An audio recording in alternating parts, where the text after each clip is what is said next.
भूख लग रही है। आज दोपहर में कुछ खाने को बनेगा कि नहीं? अरे कल ही तो मैं भिंडी लेकर आया था, इतनी जल्दी खत्म भी हो गई। बोल तो ऐसे रहे हो जैसे कि कल 5 किलो भिंडी लेकर आए हो। तुम जो भिंडी लेकर आए थे आधी से ज्यादा तो उसमें खराब निकल गई। और मत भूलो जग्गू अब 12 साल का हो गया है। अरे अगर 12 साल का हो गया है तो क्या 12 पक्षियों का खाना खाएगा? कुछ तो शर्म करो, एक ही बेटा है हमारा। मेरी तो समझ ही नहीं आता कि आखिर इतनी दौलत का क्या करेंगे आप। अरे अगर मुझे दौलत विरासत में मिली है तो क्या मैं दौलत ऐसे ही लुटा दूं? तुम्हें पता है पैसे कितनी मेहनत से कमाए जाते हैं। अब सुबह सुबह मुझे लेक्चर मत दो, जाता हूँ बाजार। सुबह नहीं दोपहर बोलिए जी। और सुनो, बाजार में जाकर कल की तरह खराब सब्जी मत उठा लाना। सस्ते के चक्कर में तुम ये भी नहीं देखते कि कौन सी सब्जी खराब है और कौन सी नहीं, बस पैसे बचाकर उसे उठा लाते हो। अरे जिसे तुम खराब कह रही हो वो सब्जी खराब नहीं होती, बस थोड़े से दाग लगे होते हैं उसमें। और भी तो बहुत से लोग ऐसी ही सब्जी खाते हैं, तो क्या वो बीमार पड़ जाते हैं? हे भगवान, पता नहीं कौन सा दिन था जब मेरे पिताजी ने मेरी शादी आपके साथ की थी। एक आपके पिताजी थे जो कितने दयालु थे। उनके समय में कोई भी व्यक्ति खाली हाथ नहीं जाता था। और एक तुम हो विकट के कंजूस। तुम्हें अपने पिताजी का एक भी लक्षण नहीं है। हाँ हाँ जानता हूँ मैं पिताजी की तरह बेवकूफ नहीं हूँ। पिताजी एक बेवकूफ पक्षी थे जो अपनी दौलत गरीबों और भूखमरों में लुटाते रहते थे। पर मैं अक्लमंद हूँ, मैं पैसे बहुत सोच समझकर खर्च करता हूँ। ठीक है, अब मैं आपसे बहस नहीं करना चाहती। जल्दी बाजार जाइए और सब्जी लेकर आइए। जग्गू भूखा है। कालू झोला लेकर बाजार की तरफ निकल गया। पता नहीं मेरे बेटे को कितनी भूख लगती है। अब बताओ, कल रात के 10 बजे ही तो खाना खाया था और फिर भूख लगने लगी। यह कोई तरीका हुआ? मेरी पत्नी ने मेरे बच्चे को बिगाड़ कर रख दिया है। भाई मुझे पूरी उम्मीद है कि मेरे बाद मेरी पत्नी और मेरा बेटा मेरी सारी दौलत पानी की तरह बहा देंगे, पर मैं ऐसा हरगिज नहीं होने दूंगा। कालू बड़बड़ाता हुआ जा ही रहा था कि तभी एक भिखारी कालू की ओर लंगड़ाता हुआ आकर भीख मांगने लगा। भगवान के नाम पर कुछ दे दे बेटा। कालू ने देखा कि भिखारी के कटोरे में 10 से 10 के 3-4 नोट पड़े हुए थे। अरे तुम्हारे पास तो अच्छे खासे पैसे हैं, फिर भी भीख मांग रहे हो। ये कैसी बातें कर रहे हैं आप छोटे मालिक? अगर मेरे पास पैसे ही होते तो मैं भीख क्यों मांगता? अरे ये कटोरे में 40 रुपए पड़े तो हैं, यह क्या कम है? तुम्हें पता है मैं 40 रुपए में 3-4 दिन चलाता हूँ। मैं आपको जानता हूँ छोटे मालिक, आप इस गांव के बड़े मालिक सेठ अमीर काला सेठ के बेटे हैं ना? आपको पता है जब बड़े मालिक जिंदा थे तब मुझे भीख मांगने की जरूरत ही नहीं पड़ी। वो हर महीने मेरे परिवार का खर्चा मुझे देते रहते थे। और एक आप है जो मेरी मदद करने के बजाय मुझे ताने दे रहे हैं। अबे ओ, अगर तुझे मेरे पिताजी की इतनी ही याद आ रही है तो जाकर तू भी उन्हीं के पास चला जा। मैं पिताजी की तरह बेवकूफ नहीं हूँ। अगर पिताजी को लुटाने की आदत नहीं होती तो आज ये पूरे गांव की जमीन मेरी होती। अब मेरा टाइम खराब मत कर, चल निकल यहाँ से। इतना कहकर कालू गुस्से से आगे बढ़ गया। भिखारी गुस्से से कालू की ओर देखता हुआ वहाँ से चला गया। इस सब्जी वाले, यह आलू कितने रुपए किलो है? यह 20 रुपए किलो है छोटे मालिक। क्या 20 रुपए किलो इतने महंगे? लेकिन कल शाम को तो तूने मुझे 10 रुपए किलो बताए थे। वो बचे हुए आलू थे छोटे मालिक, आधे से ज्यादा खराब थे वो। उन्हें हटाने के लिए आपको 10 रुपए किलो बताए थे। हाँ हाँ, मुझे वही आलू दे। लेकिन छोटे मालिक उनमें से आधे से ज्यादा आलू तो खराब निकल आएंगे। अबे तुझे इससे क्या फर्क पड़ता है? ठीक है मालिक, जैसी आपकी मर्जी। इतना कहकर से वो आलू निकाल लेता है। तभी कालू बोलता है, रुक रुक, यह तो तूने पूछा ही नहीं कि मुझे आलू कितने चाहिए। कितने चाहिए छोटे मालिक? 250 ग्राम। क्या सिर्फ 250 ग्राम? छोटे मालिक 250 ग्राम में मुश्किल से 3 आलू ही चाहेंगे और उसमें से आधे से ज्यादा खराब निकल आएंगे। पागल हो गया है क्या? मैं पूरे दिन 10 रुपए की सब्जी खरीद कर अपने घर के लिए ले जाता हूँ। मुझे लेक्चर मत दे, चल जल्दी से, जितना मैं कहता हूँ बस उतना ही निकाल। कालू की बात पर सब्जी वाले को गुस्सा तो बहुत आता है, लेकिन वो गुस्सा दबा कर रह जाता है। कुछ देर के बाद कालू खराब सब्जियां लेकर अपने घर की ओर चला गया। सब्जी देखकर उसकी पत्नी बिजली का पूरी तरह से मूड खराब हो गया। ये क्या उठा कर ले आई? जी, अब तो तुम्हारी कंजूसी मुझसे बर्दाश्त नहीं हो रही। तुमने तो हद ही कर दी। पागल हो गई हो क्या? पूरे 10 रुपए की सब्जी है, इससे तेल भी कम खर्च होगा। 10 रुपए की सब्जी क्यों उठा लाए? 10 रुपए का चाकू खरीद कर हम दोनों के गले काट दो। तुम अकेले ही रहना, तुम्हारे बहुत पैसे बचेंगे। चाकू खरीदने के लिए भी पैसे क्यों खर्च करूं? रसोई में पड़ा तो है ना। हे भगवान, मैं इस आदमी का क्या करूं? जाओ, नहीं बनाऊंगी सब्जी, मैं भी भूखी रहूंगी, तुम्हारा बेटा भी भूखा रहेगा। चलो अच्छा है, कम से कम एक दिन का खाना तो बचेगा। कालू की बात सुनकर बिजली पैर पटकती हुई उस खराब सब्जी को बनाने चली गई। कालू फिर से आराम की नींद सो गया। कुछ दिन ऐसे ही और बीत गए, लेकिन कालू की कंजूसी दिन पर दिन बढ़ती चली जा रही थी। एक दिन की बात है, बिजली कालू से बोली, देखिए जी, जग्गू के पास जितने भी कपड़े थे सब फट चुके हैं, उसके लिए कुछ नए कपड़े ले आइए। पागल हो क्या? उसके लिए पैसे खर्च करने की क्या जरूरत है? घर में इतनी चादर पड़ी हुई है, उन्हें काट कर दर्जी को दे आओ। नहीं नहीं, दर्जी को मत देना, वो पैसे ले लेगा। तुम तो सिलाई जानती हो ना, खुद सिल लो। पागल हो गए हैं क्या? इतने बड़े सेठ के बेटे होकर ऐसी बात करते हैं। हमारा बेटा जग्गू क्या घर की पुरानी फटी हुई चादरों के बने कपड़े पहनेगा? आपको नहीं लगता कि उससे कितना मजाक बनेगा उसका? कोई मजाक नहीं बनेगा। मुझे देखो, पिछले 3 साल से यही बनियान और यही पजामा पहना हुआ हूँ। किसी की हिम्मत है कि मुझे कुछ कहे? और जग्गू के कपड़े मैंने पिछले साल ही तो बनवाए थे। जग्गू की उम्र बढ़ती हुई है, तुमने जो कपड़े बनवाए थे वो फट भी गए हैं और छोटे भी हो गए हैं।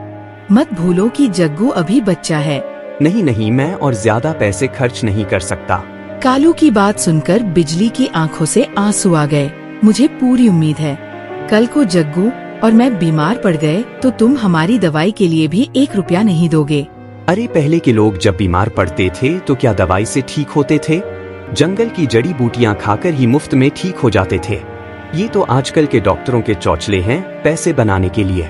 मैं सब जानता हूँ, मुझसे ज्यादा अक्लमंद कोई नहीं है। बस बहुत हो गया, अब इससे ज्यादा मैं तुम्हें बर्दाश्त नहीं कर सकती। पत्नी होने के नाते तुम्हारी जितनी सेवा करनी थी मैंने कर ली। मैं और मेरा बेटा इस घर में अब एक पल नहीं रह सकते। जा रही हूँ मैं अपने बेटे को लेकर, पड़े रहो अकेले इस घर में। अरे, जा रही हो तो जाओ। बिजली गुस्से से अपने बेटे जग्गू को लेकर वहाँ से चली गई और कालू आराम से लेट गया। अच्छा हुआ चले गए दोनों। रोज के हिसाब से मेरे इनके खाने पर ही करीब 50 रुपए खर्च होते थे। 25 के हिसाब से महीने में बनते हैं 750 रुपए और 750 रुपए के हिसाब से साल में बनते हैं 9000 रुपए। बताओ, हर साल इनके ऊपर 9000 रुपए का खर्चा करना पड़ता था भाई। कालू की पत्नी गुस्से से जंगल के रास्ते से जग्गू को लेकर चली जा रही थी। तभी जग्गू का पैर फिसल गया और जग्गू गिर गया। चोट तो नहीं आई बेटा? नहीं माँ। अरे, तुम्हारे पैरों में से तो हल्का हल्का खून निकल रहा है। चलो, वो सामने एक पेड़ है, वहाँ बैठकर आराम कर लेते हैं, फिर चलेंगे। बिजली जग्गू को लेकर उस पेड़ के नीचे बैठी ही थी कि तभी वहाँ पर एक साधु भिक्षा मांगने आ गए।